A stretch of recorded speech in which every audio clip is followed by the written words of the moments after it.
genuine point into your point, we know that we don't live in a exact a world that thrives on meritocracy, where it's about the best person getting a job all the time. We know that. And then we hear about what's fair and what's not fair. Now, we know that one group of people, they're willing to stick their neck out to bring up somebody that they feel can get the job done. So, we can't really say that exactly it's not fair when we're not willing to do the same thing. You went on your own will with a friend to show the hypocrisy. You say, no, this isn't right, and this is how it needs to get fixed. But we don't do that now, but then we always say something not fair. But what are we doing to sit there and mend that? So I applaud your efforts for sticking to your guns no matter what, especially when you see it blatantly.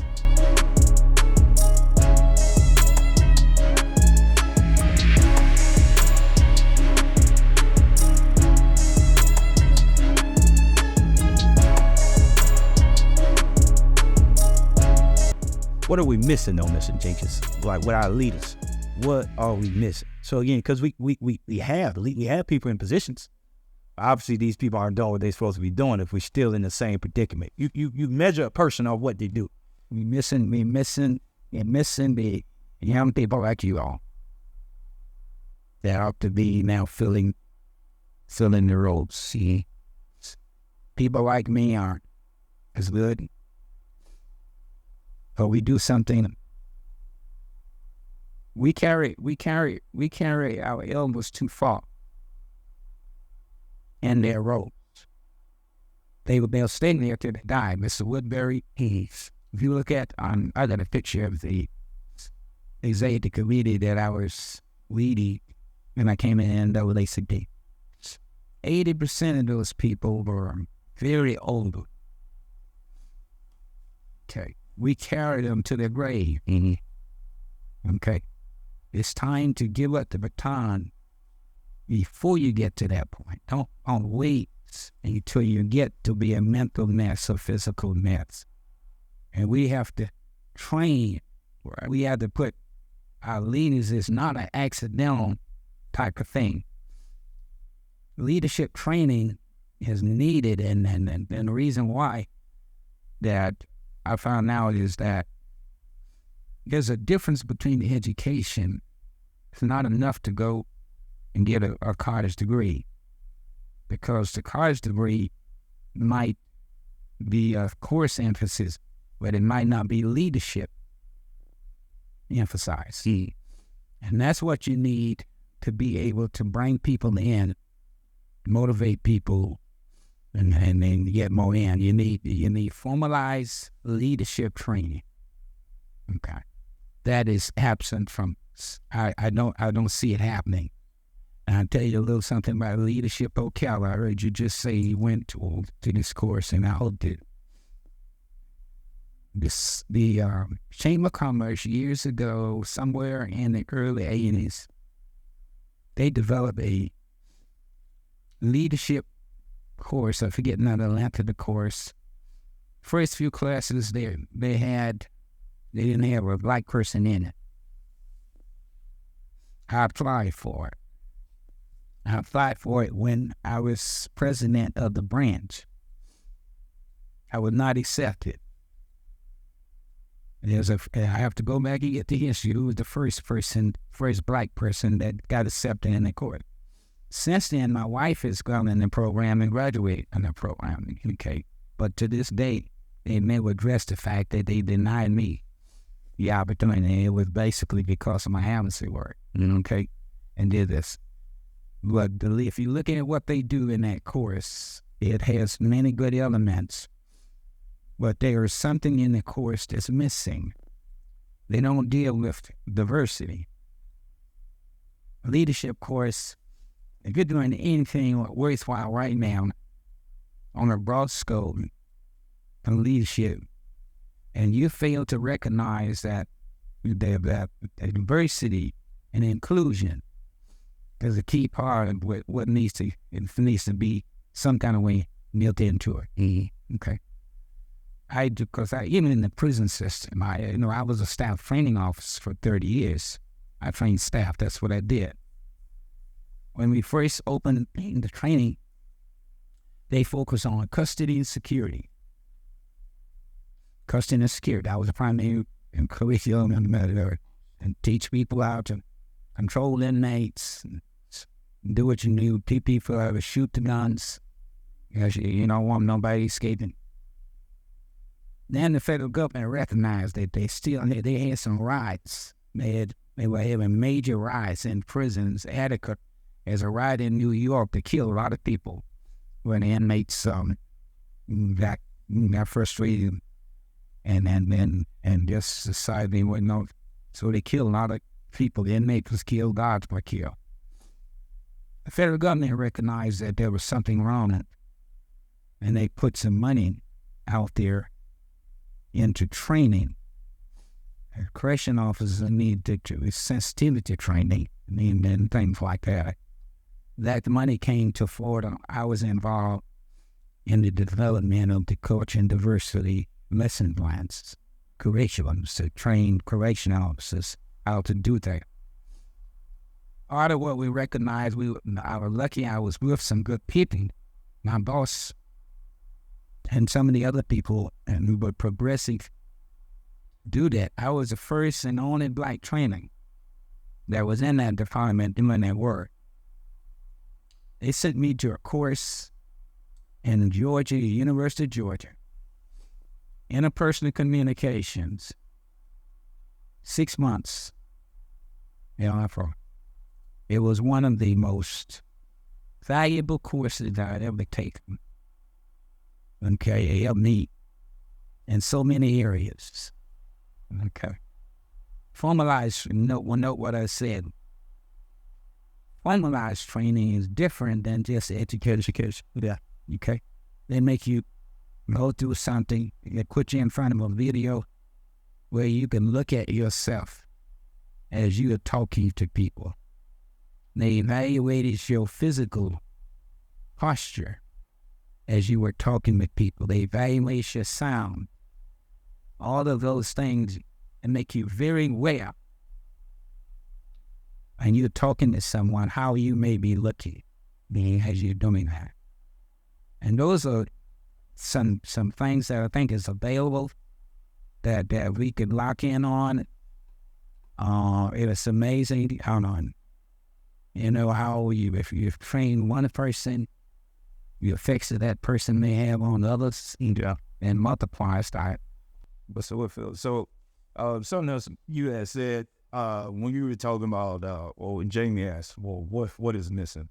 And one thing that I feel is missing is a sense of servitude, because when you serve people as a people, it teaches you how to respond or how to handle various groups of people.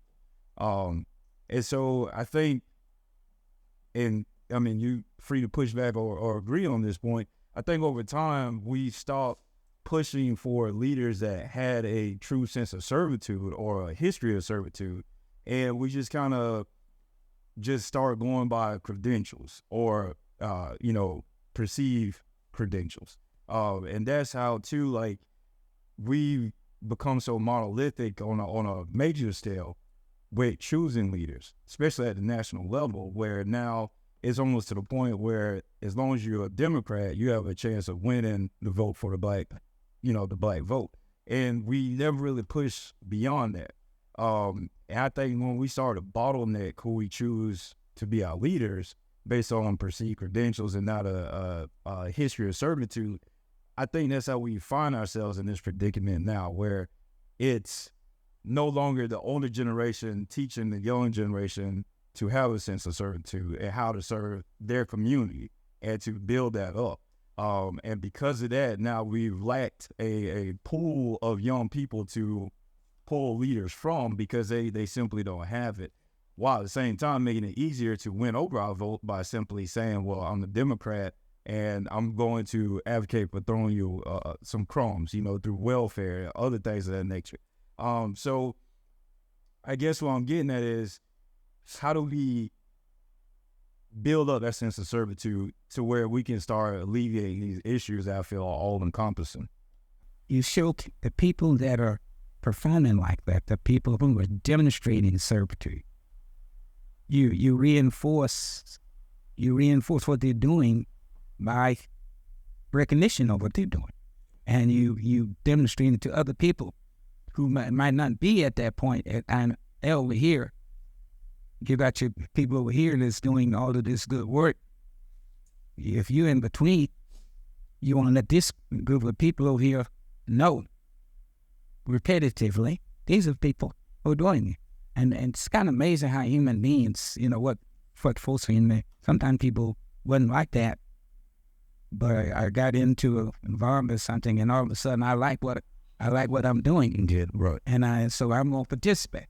I found in this book here, I was reading this, and these are historical people that here. It's amazing how often some of these people were servitude was, even the sheriff, M.A. Cloud, they said that he had a strong sense of service, and seemingly somebody recognized that, and he got to be the sheriff. And that just kept being repeated over and over like that. So that's a strong and outstanding term that you just need to define it and put it into action so people can see, feel, and touch it. Yeah, right. Okay. So I think you're into something there in terms of servitude, because the other thing is that what does it profit a man to gain the whole world and lose his soul? So I'm gonna give you a fun example.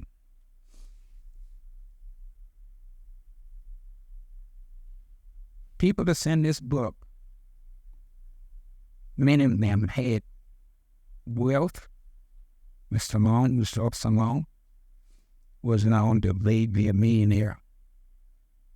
The Hamptons, Dr. Hampton and the elderly Hampton and his wife, they had wealth and property, and many others. Do you know that when they passed, all of that has disappeared, their children?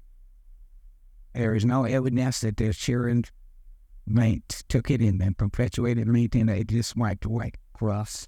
Okay. That's a situation that we need to look at in terms of how do we get our young people at an early age to know, as they have started moving into that category, they need to be preparing themselves from beyond themselves. Okay, I suggest so. Some of you all know my friend L.C. Stevenson and my cousin. He passed away here just shortly. And sadly, he used to take me to the lawyer's office with him.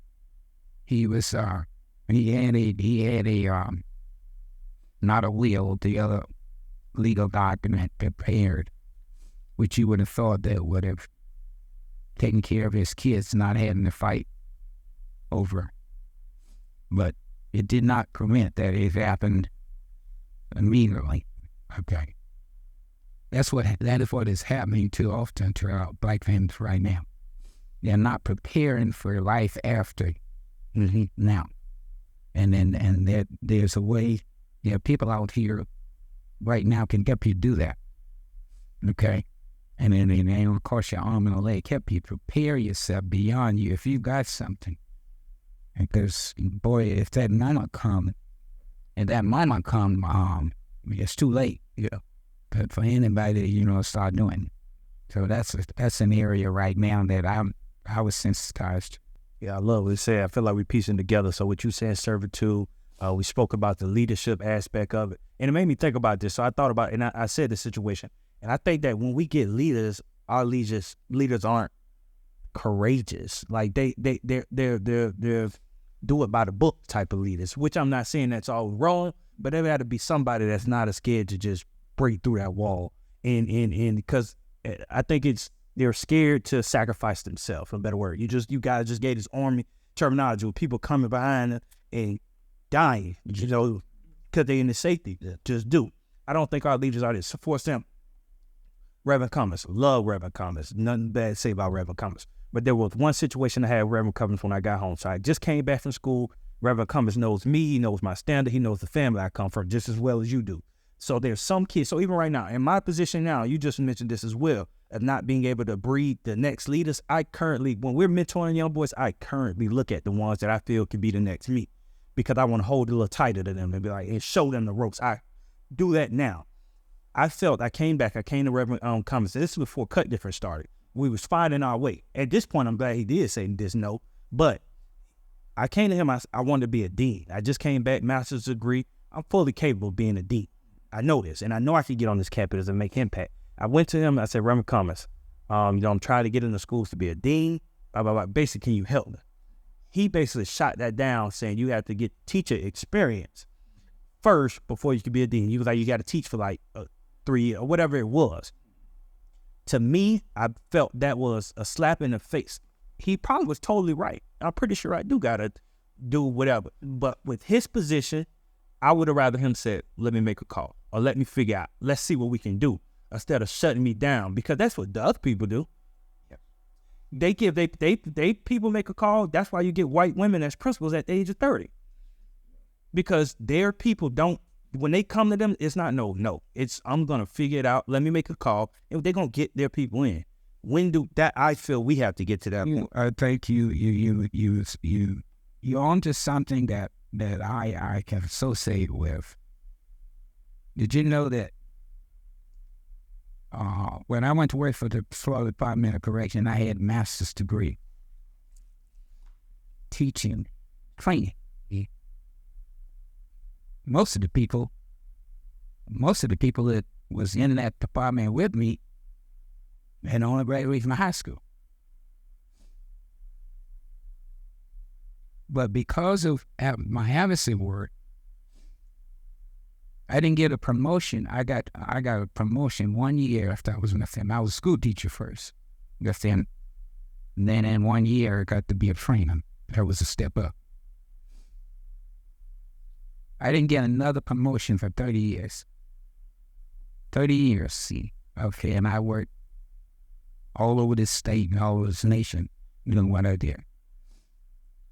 But the stories in between is the blacks that was in a position that could have assisted me. The blacks that did not, including the secretary. We had a black secretary of Florida Department of Correction, Harry K. Singletary, that didn't lift a finger to assist me in that. And that you find that common in these institutions. But sometimes when they tell you what it is, there are two kinds. There's some, that's their DNA. They ain't gonna help nobody. They're looking to themselves. They ain't gonna help them. There's some that, for the moment, they just miss an opportunity to do what they could do. And I did this for a couple of blacks that still call me today. As a lady that was mayor of Starks. She'll tell you, when she was mayor, they want to recall her. It says that she said that they got somebody to, she got used her position to get somebody to pave a street in front of her house. And they were going to recall her. She called me and told me she needed help. So we went to Stark. Another person that was higher than me in the NAACP. We went to Stark that night and they had a meeting. And you were the loudest people in the meeting, and they drop all of that against her. Janice Mortimer, she probably is in Stark right now. She's on the city council. Something on Stark right now. Janice Morton, even go up there on her. She never forgot me and called me often years. And remember what I did for her. Another situation, there's a guy, he may know y'all, he's named Robert Woody, a black Republican in Gainesville. He held some positions in the Department of Juvenile Justice and everything. he was in the apartment with me. He couldn't get promoted. And I took him to Janice. Janice got to be administrative secretary to the secretary of Department of Correction, a man named James Crosby. He was over the Department of Correction. I went up there to a meeting, and I think it was some Black History meeting or something. And I called Janice. I said, Janice, y'all need to do something for Raleigh. It's been in this system a long time. Man, this is on a Friday evening. When that program was over, I was driving out of Tallahassee on I-10. I said, if I coming back to Ocala. Janice called me. So Whitfield said, Robert is even its secretary. Now this is on a Friday, and this is on Tuesday. I'm coming out of Tallahassee. Did you know they promoted Robert to a position? He was in charge of inmate work crews that you see for all these prisons all over Florida. He got the position over that structure in the Department of Correction. He never had gotten that position. And shortly after that, he got the deputy Department of Juvenile Justice. He got that position. Now, he went to Tallahassee. Now, he called me, thanking me for what I did find. But the thing that I'll never forget is a guy, and say y'all might even know him. He was he got caught in a situation here in Ocala. He was driving a vehicle, and it was raining. He went to pick up some pigs, and he's coming from Spa, someplace over there. And got in the car to man to kill a white man and ran into it. Kill a white woman. Again, life plus 40 years. Life plus 40. Okay. Now he's Kendi, married to Mr. Philip Woods. I'm sorry, not Mr. Philip, Mr. Philip Pro. And after that, he married Philip was on the garage over there. Mm-hmm. His uncle had raised the rabbits over there. This guy named Clifford Gordon, he married his daughter, Mr. Wood's daughter. Okay. So he was in the prison up there, where I was working. He done served 12 of those years. And I'm training up there and marrying FCI. He always, when I would leave the prison, he would be way back in the back. Mr. Jenkins, waving me. So I got to know him. But here's what happened. Had a white woman, almost in the same place, to kill a black man, a black man, and they lodged him in the windshield. And she drove 5 miles with him in that windshield to her home. And it's the same kind of situation. They gave her 90 days.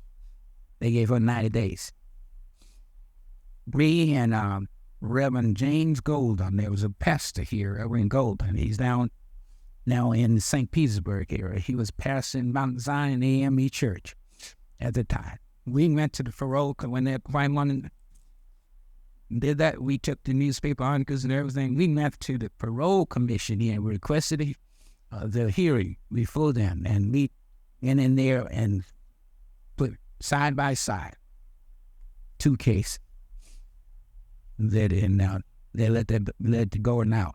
That's what's up. That shows. You know what I mean? I was gonna say, but that's to Jamie's point and to your point. We know that we don't live in a world that thrives on meritocracy, where it's about the best person getting a job all the time. We know that. And then we hear about what's fair and what's not fair. Now, we know that one group of people, they're willing to stick their neck out and bring up somebody that they feel can get the job done. So, we can't really say that exactly it's not fair when we're not willing to do the same thing. You went on your own will with a friend to show the hypocrisy. You say, no, this isn't right. And this is how it needs to get fixed. But we don't do that now.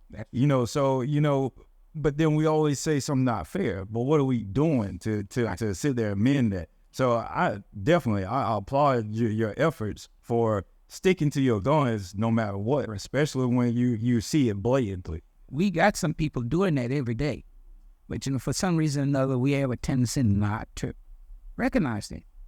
I see it. I saw it all along these years. There's a man down there in Houston State, T.H. Poole, who was president of the state conference, which I came under. Man, and look at here. God knows if he saw the issues that man took and how he fought them all the way. He fought them all the way to Eden.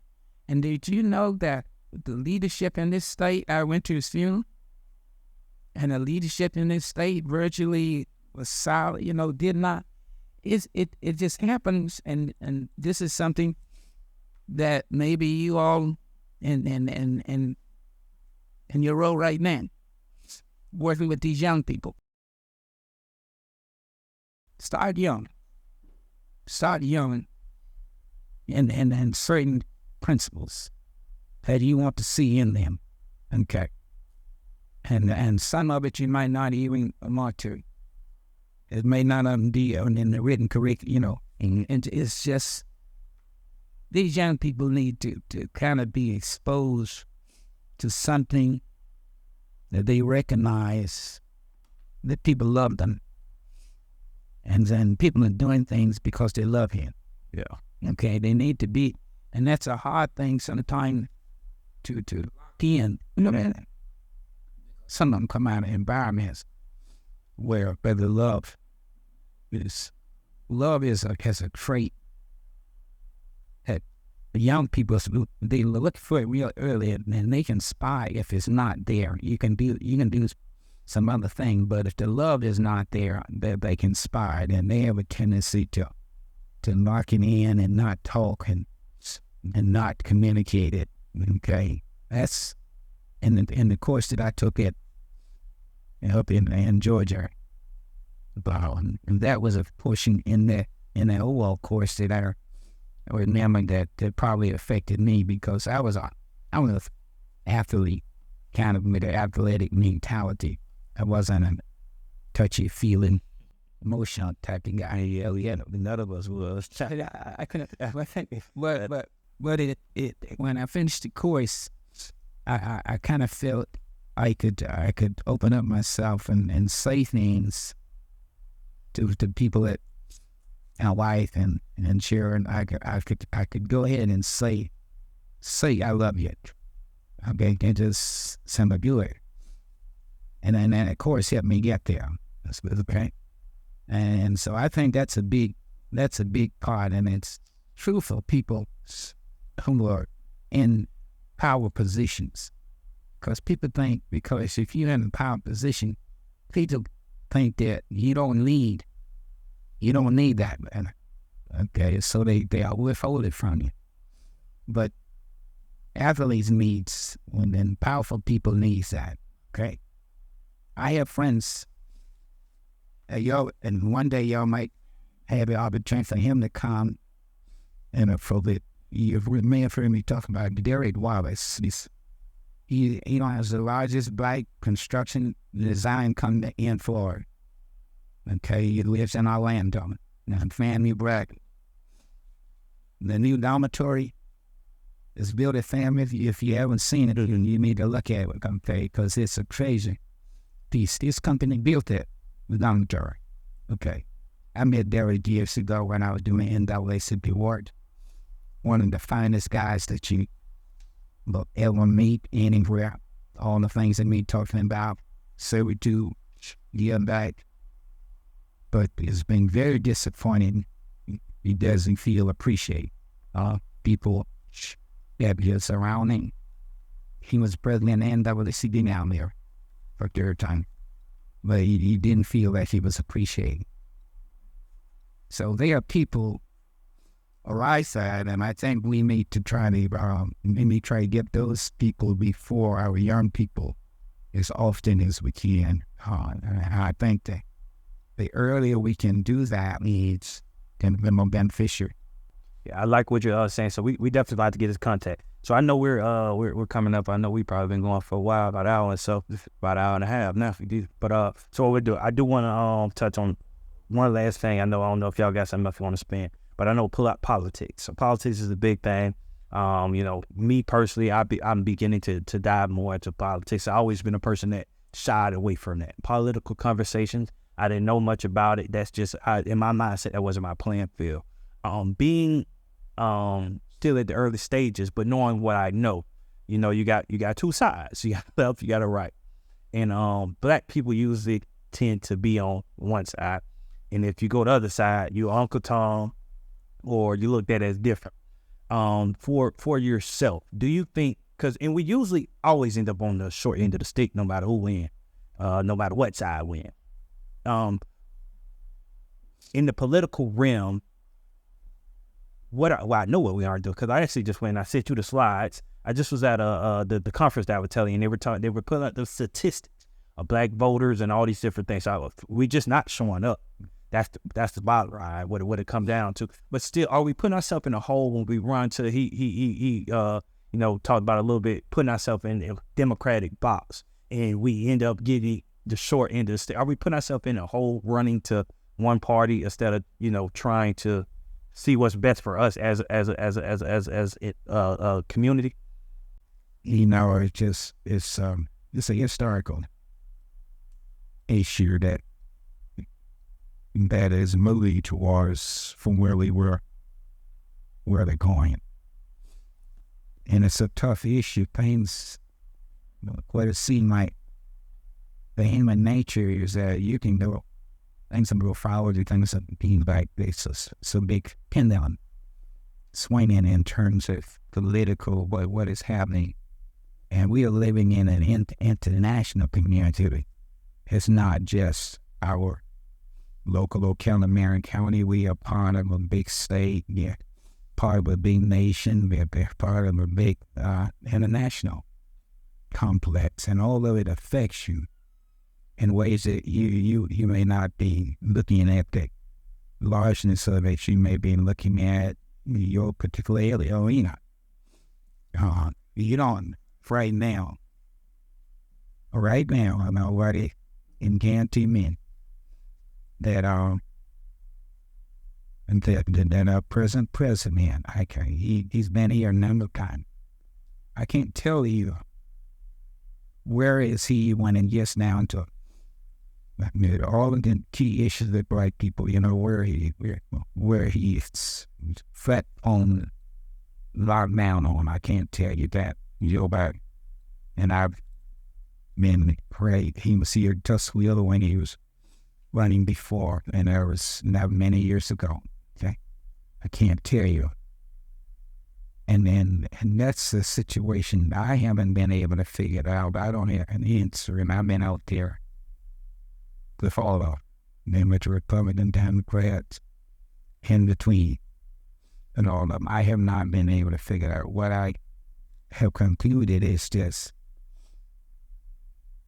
you seem to do better when you have your personal experience with people one-on-one, and you develop a relationship with them regardless. If they develop a relationship with you, and you think they genuinely care, and vice versa, and let's go with this, okay? This is my friend. Nobody else can. You might not get along with the person. I have a relationship. We've done things together. That's been my model, and it worked for me. I'll give you for an example. Somebody that I know he supports your organization. Jerry Rinko. Now, I know y'all know the history. He wanted to have a code change over there on his landfill in order to put some more priors in there. The leadership in our community manufactured a lot of scare tactics about the landfill is going to be this boogeyman that's going to do all these things and everything. Factually, he was very clear. What he wanted to put in there was not going to create any of the problem that they are talking about. Okay, but nobody was willing to listen to that because they were just following the voice. And now Jerry called me to a meeting. He had a meeting with some more people from our community. And when they came to me, at first I told them, I said, communities are no supporters. I'm not going to support it. Then the conversation, as he began to tell me, educate me more of what it was going to be and what he was doing, I said, tell you what, I said, I'm going to be at this meeting that the city is going to have, and I'm going to tell you what I'm going to do. I'm not going to speak for you, and I'm not going to speak against you on what you should do, because I know my community and I know what was going to be there.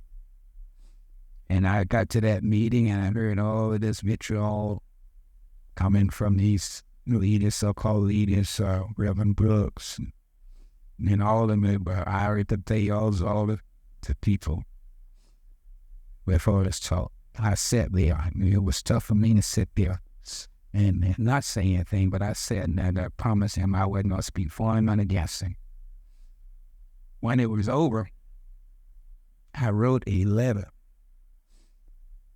to all of the key city folks supporting his code change.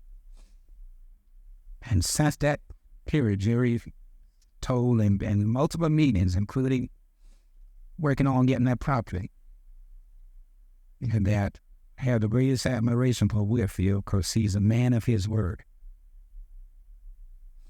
He's followed that up multiple times with support different situations that we communicate on.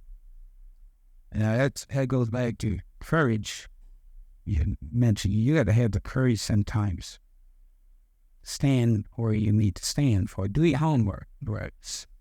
Have the courage to stand where you stand for sometimes. Okay, because some of this other stuff will blow by. And then those people who are trying to get you to do what they want you to do, they won't be there. They won't be there to help you. Okay, and I say that because eventually this thing had to be worked out. All of us who live here in Ocala and Marion County, we have to all be part of the team, regardless of political parties, ethnic categories, any other category you make. We all gotta make this work. And then the big thing that really ought to be easy for us is we're working for the youth. Look at this generation that we're trying to clear the pathway for, and if we're able to have success with that, just think of what can be accomplished with this next generation. You all are helping some kids.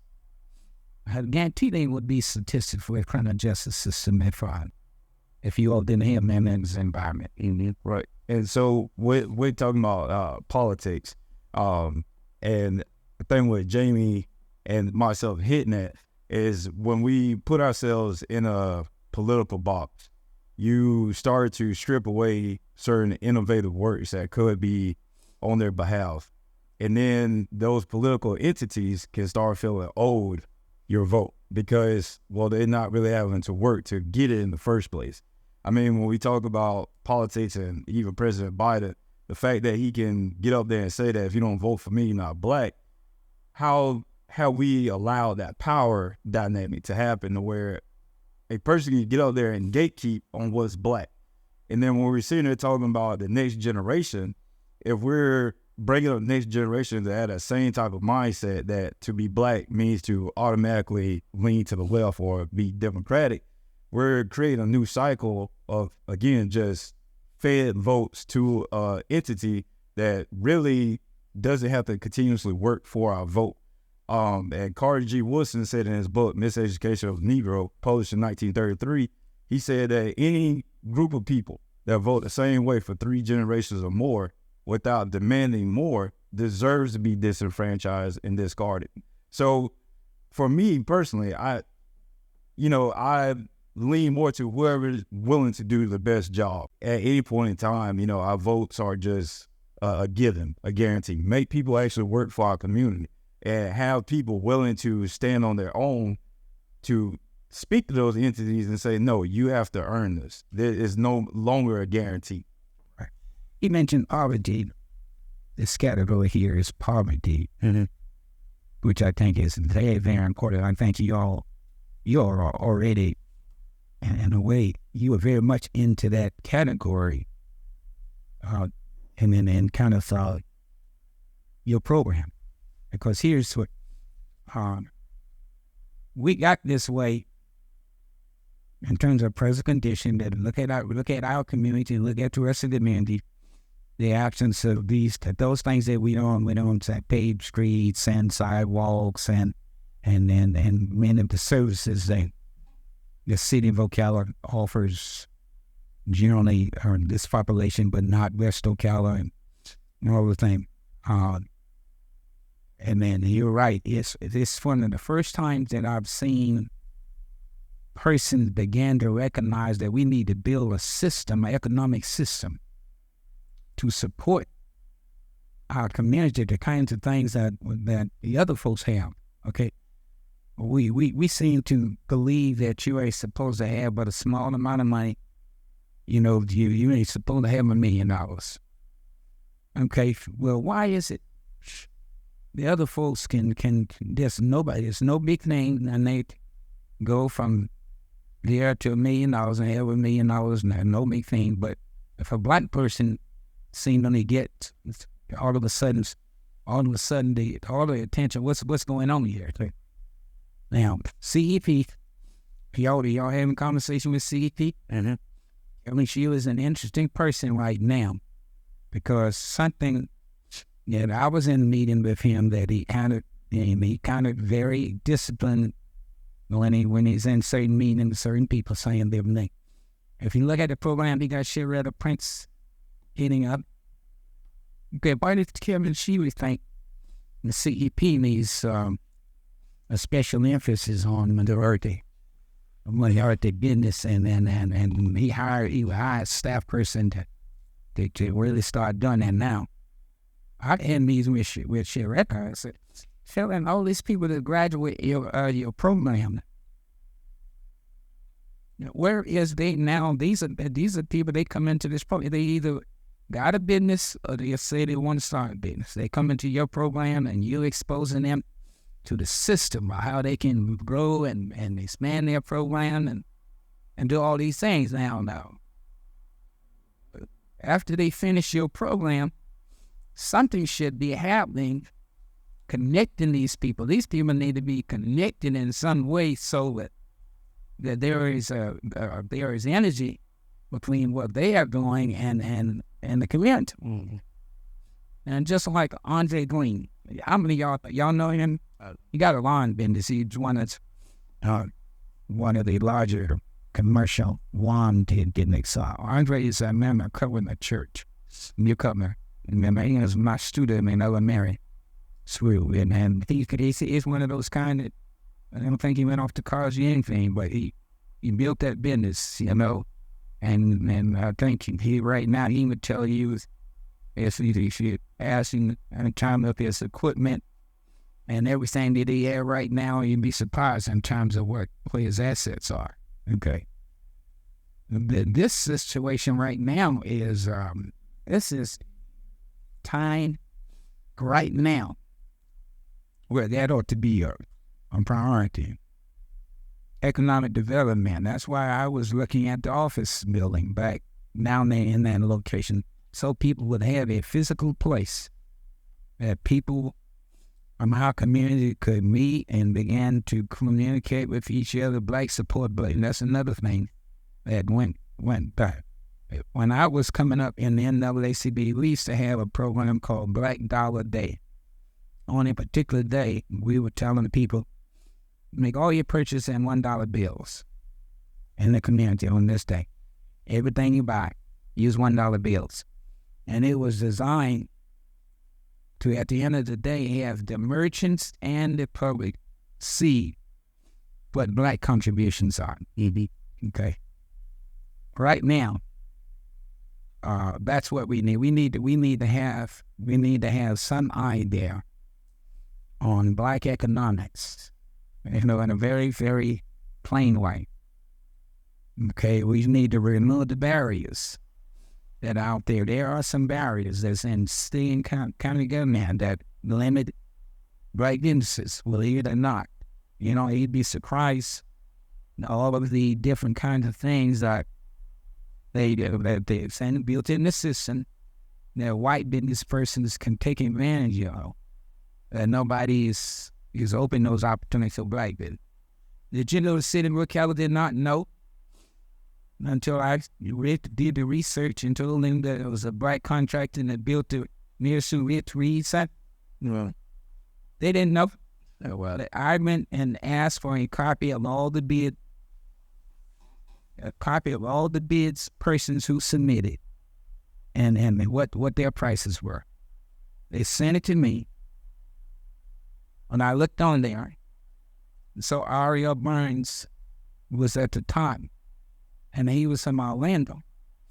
I called Derek Wallace, my friend in Orlando. Do you know this guy? He said, yeah, I know him. He said, he's okay. This is Derek telling me about Ariel Burns. They both down there in Orlando coming in. Did you know the lady from the city? She just left a position because they got a Black lady in position. I called her and said, did you know Ariel Burns was Black? She said, no, thank you. She wrote me a little thanking me. But it shows you kind of the how close they are, because if you didn't know, I guarantee you this, that's the largest bid a Black person ever got, $8 to $10 million. That's the largest bid any Black person ever got from the city of Ocala.